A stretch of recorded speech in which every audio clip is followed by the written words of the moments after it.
અંકલેશ્વર જીઆઈડીસીમાં લોખંડની એંગલ હટાવાતા ભારે વાહનોનો બેફામ પ્રવેશ થઈ ગયો છે. શાળાઓ ખુલતા જ વિદ્યાર્થીઓ પર અકસ્માતનું મોટું જોખમ ઊભું થયું છે. કાપોદ્રા પાટિયા પાસે જીઆઈડીસી પ્રવેશ દ્વાર પરથી લોખંડની એંગલ દૂર કરાતા ટ્રક, ટેન્કરોની ધૂમ બાઇકર્સ અને સાયકલ સવારો માટે આફત સમાન છે. ટ્રાફિક પોલીસનો પોઈન્ટ હોવા છતાં નિયમોના ધજાગરા ઉડી રહ્યા છે. તંત્ર કોઈ મોટી હોનારતની રાહ જોઈ રહ્યું છે. વાલીઓમાં ભારે રોષ જોવા મળી રહ્યો છે.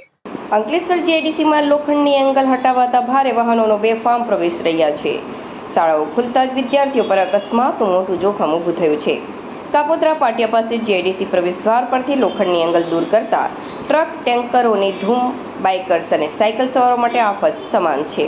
ટ્રાફિક પોલીસનો પોઈન્ટ હોવા છતાં નિયમોના ધજાગરા. તંત્ર કોઈ મોટી હોનારતની રાહ જોઈ રહ્યું છે. વાલીઓમાં ભારે રોષ જોવા મળી રહ્યો છે. અંકલેશ્વર જીઆઈડીસી વિસ્તારમાં ભારે વાહનોના ગેરકાયદેસર અને બેફામ પ્રવેશને લઈને ફરી એકવાર સુરક્ષા અને ટ્રાફિક વ્યવસ્થાના ગંભીર પ્રશ્નો ઊભા થયા છે. વાલિયા રોડ સ્થિત કાપોદ્રા પાટિયા પાસે જીઆઈડીસી પ્રવેશ દ્વાર પર લગાવવામાં આવેલા લોખંડની એંગલ અગમ્ય કારણોસર દૂર કરવામાં આવ્યો છે.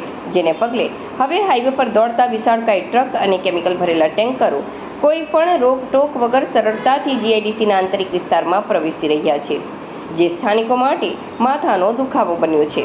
નોંધનીય છે કે જીઆઈડીસીના મુખ્ય માર્ગ પર જ પ્રતિષ્ઠિત જાહેર હોસ્પિટલો તેમજ અનેક નામી શાળાઓ આવેલી છે. હાલમાં જ નવું શૈક્ષણિક સત્ર શરૂ થતાં હજારો વિદ્યાર્થીઓ સાયકલ, મોટરસાયકલ કે ચાલીને આ જ માર્ગ પરથી રોજ અવરજવર કરી રહ્યા છે. શાળા છૂટવાના અને શરૂ થવાના સમયે આ માર્ગ પર ભારે ટ્રાફિક સર્જાય છે. આવા પીક અવર્સમાં જ રાક્ષસી કદના ભારે વાહનો રસ્તા પર ધસી આવતા માસૂમ વિદ્યાર્થીઓના જીવ જોખમમાં મુકાયા છે અને ગમે ત્યારે મોટી દુર્ઘટના સર્જાવાનો ભય સતાવી રહ્યો છે.